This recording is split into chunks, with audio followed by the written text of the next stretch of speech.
Hello everyone, good morning, welcome back to my another blog. कैसे हैं आप लोग? ईश्वर से मेरी प्रार्थना आप सभी स्वस्थ और खुशहाल रहें। तो ये ब्लॉग है 18 दिसंबर की और दिन है थर्सडे का। 2-3 दिनों से ना मुझे साग खाने का बहुत मन हो रहा था। बहुत अच्छी लगती है मुझे साग, लेकिन वही विंटर है, दिन भी छोटे हैं और इसमें टाइम थोड़ा देना पड़ता है। और जब मैं साग बनाती हूँ ना तो ऐसे थोड़ा बहुत नहीं बनाती हूँ तो ऐसा बनाती हूँ ना कि मतलब अच्छा खासा अमाउंट में बनाती हूँ। और मैं ऐसा चाहती हूँ कि आज बनाऊं तो कल भी खाऊं। तो मुझे बहुत फेवरेट है और 2-3 दिनों से ना गैपिंग हो गई थी साग में। अभी 1 वीक हो गया था बने, तो मुझे बहुत मन कर रहा था। मेरे हस्बैंड जी को ना आलू बैंगन में भी पालक मिला के बनाती हूँ तो उन्हें वैसा भी पसंद है, लेकिन ना मुझे ना साग में सिर्फ साग चाहिए होता है, मतलब और कुछ नहीं, आलू वगैरह नहीं। तो इसलिए ना मैं सोची कि चलो आज अपना वही देसी तरीका का साग बनाऊंगी। तो आज नहाने जाने के पहले मेरी ड्यूटी मैंने साग को ही दे दी थी। तो मतलब साग को अच्छे से साफ करके अच्छे से काट के रेडी करके मैं रखी थी। सोची थी कि धो भी लूं, लेकिन फिर ना मेरी हाउस हेल्पर आ गई थी तो मैं सोची कि चलो नहा लेना जरूरी है, क्योंकि मुझे ना बिना नहाए पता नहीं क्यों किचन में आने से ना एकदम मतलब अजब सा लगता है। मतलब मैं चाहती हूँ ना कि अपने दिन की शुरुआत में नहाने से ही करूँ, लेकिन क्या करूँ, अगर वर्कआउट नहीं करूंगी तो काम नहीं चलेगा। कल से थोड़ी भी बेहतर महसूस कर रही थी तो थोड़ी बहुत आज मैं अपना वर्कआउट भी की हूँ, जिसका 1-2 वीडियो मैं इंस्टाग्राम आईडी पर डाली हूँ। आप चाहें तो वहां जाके फॉलो कर सकते हैं। मैं अपनी इंस्टाग्राम आईडी को स्क्रीन पर मेंशन कर दूंगी। उसके बाद फिर नहा धोकर मैं यहाँ आ गई हूँ। पूजा तो करना नहीं था और मेरी हाउस हेल्पर भी आई है इस टाइम पे, तो वो बाकी का काम कर रही है, मतलब झाड़ू वगैरह कर रही है। उसे मैं चाय बना के दे दी थी, वो चाय पी रही थी। सुबह आते ही उसके ना मैं सबसे पहले चाय बैठाती हूँ। हस्बैंड जी होते हैं तो वो भी पीते हैं इस टाइम पे, वो भी आ गए रहते हैं वॉक करके। इस टाइम पे ना 8:30 के करीब में हो रहा होगा। और वो जब आई झाड़ू लगा रही थी तब तक मैं उसके लिए चाय बना दी। रोटी में रख देती हूँ उसके लिए, तो वो रोटी भी गर्म करके मैं चाय के साथ उसे दे देती हूँ। झाड़ू लगाने के बाद मैं उसे बोलती हूँ तुम चाय रोटी अच्छे से बैठ के खा लो, उसके बाद आगे का काम करना। तो जब तक वो सब कर रही थी ना तब तक मैं नहा धोकर यहाँ आ गई थी और सोची ना कि उससे पहले कि वो किचन में आए बर्तन वगैरह साफ करने में अपने साग को यहाँ पे धो लूं। तो साग 3 बंडल था, और जिसमें पालक था और लाल वाला चौलाई साग था और साथ में था सरसों का साग। यही 3 साग था। हमारे यहाँ ना ये 3 साग बहुत पॉपुलर है, मतलब हर जगह मिल जाएगी आसानी से। बाकी बथुआ वगैरह भी बहुत तरह के साग होते हैं ना, उसके लिए फिर सब्जी मंडी जाना पड़ता है। तो जो भी तीनों साग थे वो मैं ले आई थी, बहुत अच्छे से साफ सुथरा करके धो धा के मैं रख दी हूँ। और उसके बाद मैं चली गई थी अपनी बालकनी में। वहां मैं बैठ के अपना धूप ली और मेरा ईटी मिनटों का जब टाइम हुआ ना, मतलब 10:15 के करीब जब हुआ ना, 10-15 10-20 हो रहे होंगे, तो ना मैं वहां भी बैठ के अपनी हल्दी वाली बर्फी खा ली थी। और उसके बाद थोड़ी देर वहां बैठी, धूप ली, बेटे से अपने बात की और उसके बाद ना फिर मैं आई हूँ अपना ब्रेकफास्ट करने। मेरे ब्रेकफास्ट की टाइमिंग हो चुकी थी, देख लीजिए आप लोग, 11 बज रहा था, लेकिन भूख नहीं लग रही थी और वो थी तो मैं उससे बात करने में ना पता ही नहीं चला टाइमिंग का। फिर धूप में भी बैठ गए हम लोग थोड़ा बहुत, मैं भी उससे बात करने लगी। मतलब उसका होता है ना कि जब मेरे हस्बैंड जी नहीं रहते हैं इस टाइम पे तो वो बाहर चले गए हैं। कल शाम में ही उनकी गाड़ी थी, मैं आप लोग को बताई थी। तो हस्बैंड जी नहीं थे घर में, तो वो ना पूरा अपना रिश्तेदारी, अगल बगल पड़ोसा पड़ोसी सबका बात करने लगती है। मतलब उसको लगता है ना कि भाभी फ्री है तो बात करे। तो वही मैं बालकनी में बैठी थी, धूप ले रही थी, तो वो भी कुछ कुछ बोल रही थी तो मैं सुन रही थी उसकी बातें। उसी बीच मेरे बेटे का भी फोन आ गया तो उससे भी बात करने लगी। तो धूप से ना हटने का मन नहीं कर रहा था एक्चुअली में।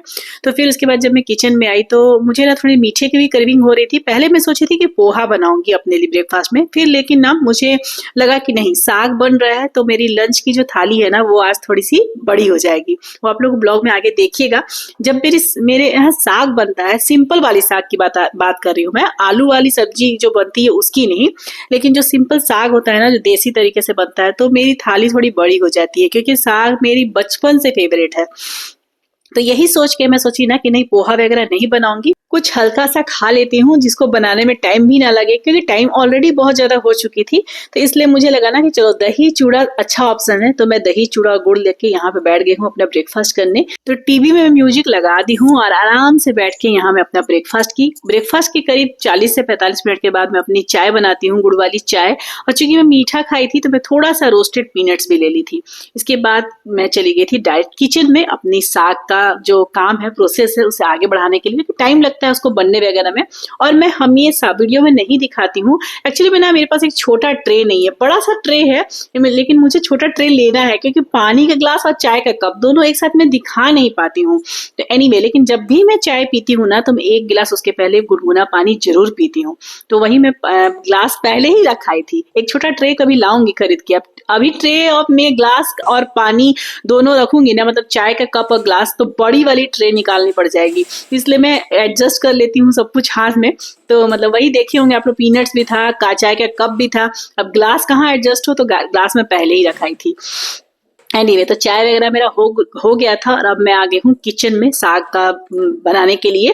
और क्योंकि केवल साग नहीं बनेगा, कुछ आलू की भी चीज मुझे बनानी पड़ेगी, क्योंकि फिर मेरी बेटी साग तो खाती है, अब थोड़ी सी बड़ी हो गई है, समझा दी हूँ कि बेटा विंटर में खाना चाहिए, तो थोड़ा बहुत खा लेती है, लेकिन हाँ उसके साथ उसको आलू की भी कुछ एक रेसिपी तो चाहिए होगा। तो इसीलिए मैं सोची कि चलो अपना काम स्टार्ट कर देती हूँ भी। इसलिए वैसे भी ना 12:30 बजे के आसपास हो गए होंगे। तो देखिए, मैं लहसुन भी, साग जब सुबह काटी थी ना नहाने जाने के पहले, तो लहसुन भी ढेर सारा छिल के रख दी हूँ, क्योंकि चटनी मेरे घर में खत्म हो गई है और धनिया पत्ता की चटनी में बना के हमेशा रख देती हूँ। तो सोची थी कि आधा साग में डलेगा और आधा चटनी में। तो ढेर सारा मैं लहसुन की कलिया को छील के साफ करके रख दी थी। और साथ में था अदरक कुछ थे और हरा मिर्च था।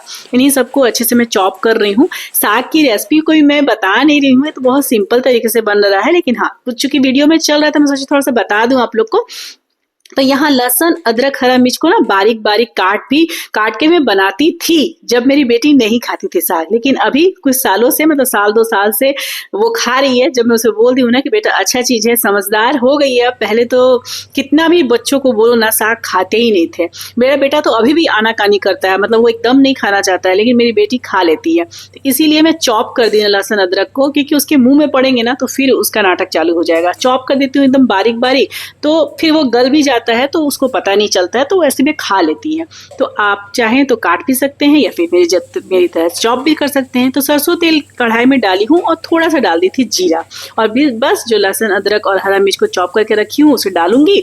और जितने भी साग मैं काट के रखी हूँ उसे धीरे धीरे धीरे करके सारे साग इस कढ़ाई में अट जाएंगे। देखने से लगता है कि बहुत ज्यादा है, लेकिन गल जाता है, ये तो सभी को पता होगा। तो जैसा कि मैं अपनी ब्लॉग में पहले बताई हूँ कि साग मैं बहुत तरीकों से बना लेती हूँ, और सभी लोग बनाते होंगे। जैसे कि पहले ना आप लोग देखे होंगे वीडियो में, कई बार ना मैं साग को पहले ना अच्छे से पका लेती हूँ, मतलब इसके पानी को सुखाकर इसे अच्छे से पका लेती हूँ। और जब ये पक जाता है ना पूरी तरह से, तब इसमें छौंका लगाती हूँ लहसुन अदरक हरा मिर्च का। और इस बार का प्रोसेस कुछ अलग है। इस बार मैं पहले तड़का लगा दी हूँ और साथ में मैं साग को भी डाल दूंगी, साथ में वो भुनेगा भी, पकेगा भी, गलेगा भी, सब कुछ होगा। मतलब ये 1 पॉट टाइप का हो रहा है। और आप सभी को एक बात बताऊं, जैसा कि मैं ब्लॉग के स्टार्टिंग में बोली थी ना, ये साग मेरा बचपन से फेवरेट है, बचपन से। जनरली आप लोग सुनते होंगे ना, बच्चे साग खाने में आनाकानी करते हैं, मेरे बच्चे भी करते हैं खुद, लेकिन मैं कभी नहीं की हूँ, कभी नहीं। मतलब बचपन से ना मुझे साग बहुत अच्छे लगते हैं। लेकिन जब मेरे बच्चे छोटे थे, अभी मेरे बच्चे बड़े हो गए हैं, तो मैं आराम आराम से सभी चीज़ों को बनाती हूँ, टाइम ले लेके बनाती हूँ। लेकिन हाँ, जब बच्चे छोटे थे, तो भाई बच्चे जब छोटे रहते हैं तो सभी को पता है, हम हाउस वाइफ को टाइम ही नहीं मिलता है कि हम सभी चीज़ों को आराम आराम से करें। मतलब हमारे लाइफ में एकदम भागम दौड़ी चलती रहती है। तो उस समय मैं क्या करती थी ना, कि कुकर में साग को सीटी लगा देती थी, मतलब विजिल लगा देती थी, ताकि वो जल्दी जल्दी मतलब काम हो जाए। और उसके सारे पानी को मैं निकाल देती थी। मतलब अगर कुकर में आप सारे साग को डाल के विजिल लगाइएगा, तो ऑफिशियली उसके पानी तो उसमें सूखेगी नहीं, वो तो रह जाएगी पानी। तो सारे ही पानी को ना, जब साग पक जाता था, विजिल लग जाती थी, अच्छे से 3-4 लगा देती थी, और जब सारे साग पक जाएंगे तो पानी रह जाएगी, तो सारे पानी को मैं पहले निकाल देती थी। और उस पानी को मैं दाल बनाने में यूज कर देती, ताकि दाल भी थोड़े से पौष्टिक हो जाए, तो बच्चे भी खाएंगे तो उन्हें भी थोड़ा सा लगेगा कि हाँ, क्योंकि उस समय तो थोड़े भी साग नहीं खा रहे थे। मेरा बेटा तो एकदम नहीं, वो अभी भी नहीं खाता है। तो वो वाली मतलब चीज थी जब पहले बनाती थी तब का। और उसके बाद जो साग बचता था, उसके पानी को निकालने के बाद उसमें मैं छौंका वगैरह लगा के तैयार करती थी। लेकिन अब चूंकि जैसे बताई, बच्चे भी समझदार हो गए, टाइम भी है, तो अब मैं विजिल नहीं लगाती हूँ। रेयर ही अभी ऐसा होता है, बहुत हड़बड़ी होता है तो मैं लगा दी, अदरवाइज मैं नहीं लगाती हूँ विजिल। ऐसे ही बनाती हूँ, अच्छे से पका के, गला के, सुखा कर। यहाँ पे ना चटनी भी साथ साथ पिसेगी। मैं बताई हूँ चटनी खत्म हो गई है, साथ में मुझे आलू मसाला बनाना होगा, मेरी बेटी को चाहिए। तो मैं कुकर में ना आलू भी बॉईल कर दी थी। जब मैंने साग डाली थी ना, तो बगल में आप लोग देखे होंगे आलू भी बॉईल हो गया था। और मैं ढक ढक के इसमें साग में नमक डाल दी थी। जैसे साग मेरा कम हुआ ना तो नमक डाल दी थी। देखिए कितने कम हो गया।